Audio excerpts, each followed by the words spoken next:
আওয়ামী লীগ ভারতে চলে গেছে বা যাইতে দেওয়া হয়েছে, আপনি কিন্তু যাইতে পারবেন না। আপনার পূর্ব হলো আপনি আরাকান, এরা মগ জাতি, আপনি বেশ সুবিধা করতে পারবেন না, বিপদে পড়বেন। একমাত্র পথ খোলা বঙ্গোপসাগর, এইখানে আপনার সাঁতার শিখতে হবে। আমি বলবো আমল তাবল বলার আগে সাঁতার শিখেন।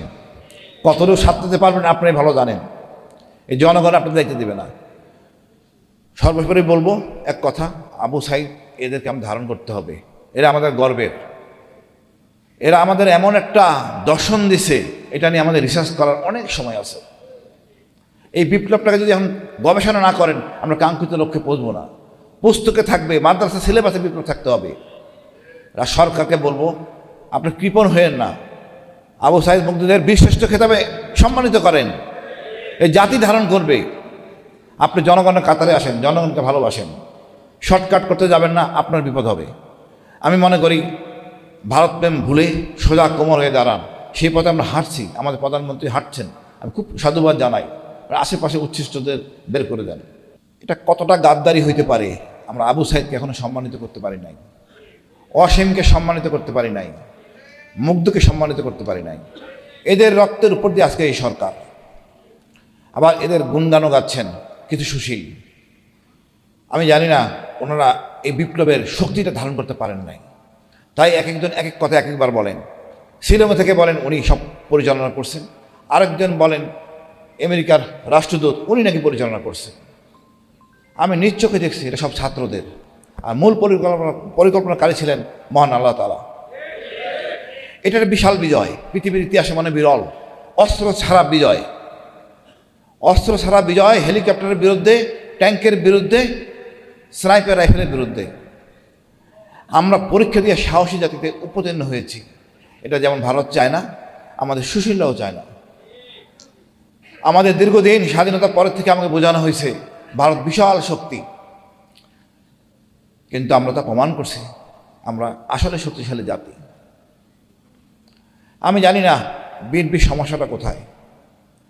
আমি আমাদের প্রধানমন্ত্রীর কোনো সমস্যা দেখতেছি না। সমস্যা হলো ওনার আশেপাশে উচ্ছিষ্ট লোকগুলি, এই লোকগুলি বিএনপির শত্রু।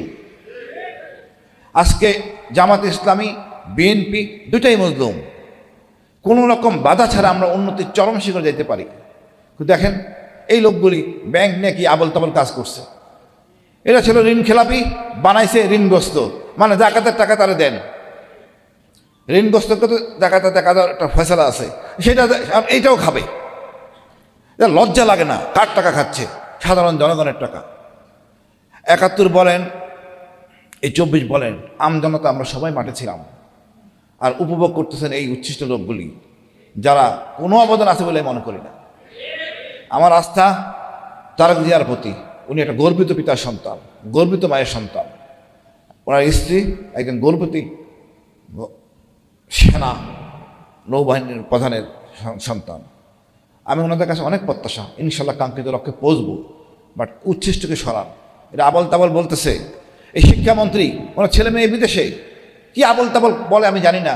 একটা নারীর যদি কোমর পর্যন্ত ভিজে যায়, সে পরীক্ষা দেয় কীভাবে? তার মা যাবে, বাবা যায় সাথে আজকালকার দিনে। উনি সেই পুরনো আমলের কনসেপ্ট নিয়ে বসে আছেন। আর ক্ষমাতে এতে অসুবিধা কোথায়? ক্ষমাতে আপনি বড় হন, ছোট হন না, এই ইগো থেকে বেরিয়ে আসেন। আজকে ছাত্র আসে, আগের দিনে ছাত্র নাই। এটা চরম শক্তি, জেনারেশন, নতুন প্রজন্ম। এদেরকে আপনি আবল তাবল কথা বলে হবে না। আগে আমরা বহু কিছু বলছেন, ৭১ আগেই আমরা বিশ্বাস করতাম না, তারা মিথ্যা বলে না। আমরা এতদিনে দেখছি আপনার সব মিথ্যাবাদী, সব বাটপার, সব ভারতের তোষক, মানে ভারত প্রেমে আসক্ত। আমাদের এই ধরনের নেতা দরকার নেই। আপনারা আমাদের টাকায় চিকিৎসা নেন বিদেশে, আর জনগণ চিকিৎসা পায় না। আপনাদের কাছে কি বলবো? আপনারা যদি সোজা না হন, এই বিপ্লব কিন্তু থেমে যায়নি, এটা অসমত বিপ্লব। আওয়ামী লীগের অনেক শক্তি ছিল, সকল বাহিনী তার বাপের সম্পত্তি ছিল, কিন্তু আপনি কিন্তু সেটা করতে পারবেন না। পুলিশ, সেনাবাহিনী, আমাদের গোয়েন্দা, জনগণের, দেশের, আপনার না। আপনি সে আগের চেতনায় আছেন, সেটা হবে না। এখন র্যাব আপনার কথা শুনবে না, ডিজিএফআই আপনার কথা শুনবে না, জনগণের সাথে তারা থাকবে। সুতরাং কথা ঠিক মতো বলেন, নাহলে কিন্তু অবস্থা খারাপ হবে। আওয়ামী লীগ ভারতে চলে গেছে বা যাইতে দেওয়া হয়েছে, আপনি কিন্তু যাইতে পারবেন না। আপনার পূর্ব হলো আপনার আরাকান, এরা মগ জাতি, আপনি বেশ সুবিধা করতে পারবেন না, বিপদে পড়বেন। একমাত্র পথ খোলা বঙ্গোপসাগর, এইখানে আপনার সাঁতার শিখতে হবে। আমি বলবো আবল তাবল বলার আগে সাঁতার শিখেন। কতটুকু সাঁতার দিতে পারবেন আপনি ভালো জানেন, এই জনগণ আপনার দায়িত্ব দেবে না। সর্বোপরি বলবো এক কথা, আবু সাইদ এদেরকে আমাদের ধারণ করতে হবে। এরা আমাদের গর্বের, এরা আমাদের এমন একটা দর্শন দিছে, এটা নিয়ে আমাদের রিসার্চ করার অনেক সময় আছে। এই বিপ্লবটাকে যদি এখন গবেষণা না করেন, আমরা কাঙ্ক্ষিত লক্ষ্যে পৌঁছবো না। পুস্তকে থাকবে, মাদ্রাসা সিলেবাসে বিপ্লব থাকতে হবে। সরকারকে বলবো, আপনি কৃপণ হয়েন না, আবু সাইদ মুগ্ধদের বীরশ্রেষ্ঠ খেতাবে সম্মানিত করেন। এই জাতি ধারণ করবে।